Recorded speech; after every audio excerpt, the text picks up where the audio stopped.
তো আমাদের জন্য শীতল আমরা রেডি করেছিলাম, ওইটা অল্প গরম করে অল্প পুড়ে নিব।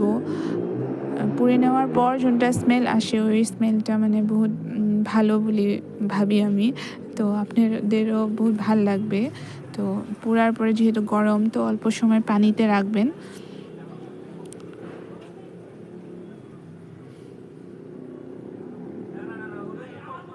তারপরে একটা কয়রাতে আপনারা তো শাক খান, বহুত ধরনের শাক থাকে, তো আমি এই শাকটা ইউজ করতেছি।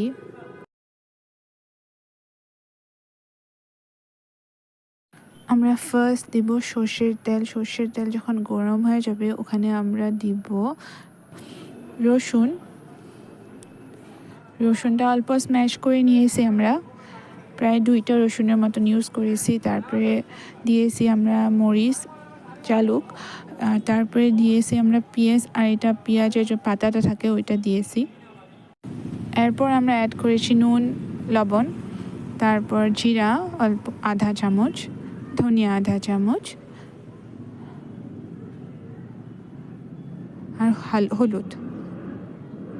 সব কিছু ভালো করে মিক্স করে ফ্রাই করে নিব অল্প সময়।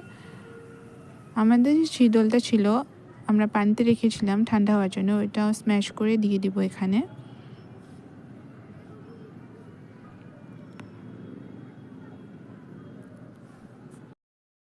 অল্প ফ্রাই হওয়ার পরে পানি দিয়ে দিব অল্প।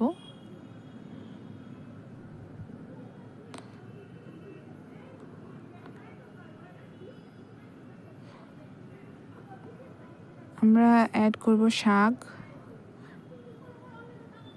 শাকটা ভালো করে ধুয়ে আমরা দিয়েছি। তারপরে অল্প সময় আমরা ফ্রাই করব শাক আর শীতল একসঙ্গে। শীতলের টেস্ট যে খায় তে জানে।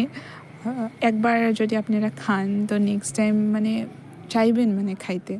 তো এমন একটা রেসিপি এটা। ভিডিওটা শেষ পর্যন্ত দেখার জন্য ধন্যবাদ। আশা করি আপনারাও রেসিপিটা ট্রাই করবেন আর আমাকে জানাবেন কেমন লাগলো। Thanks for watching.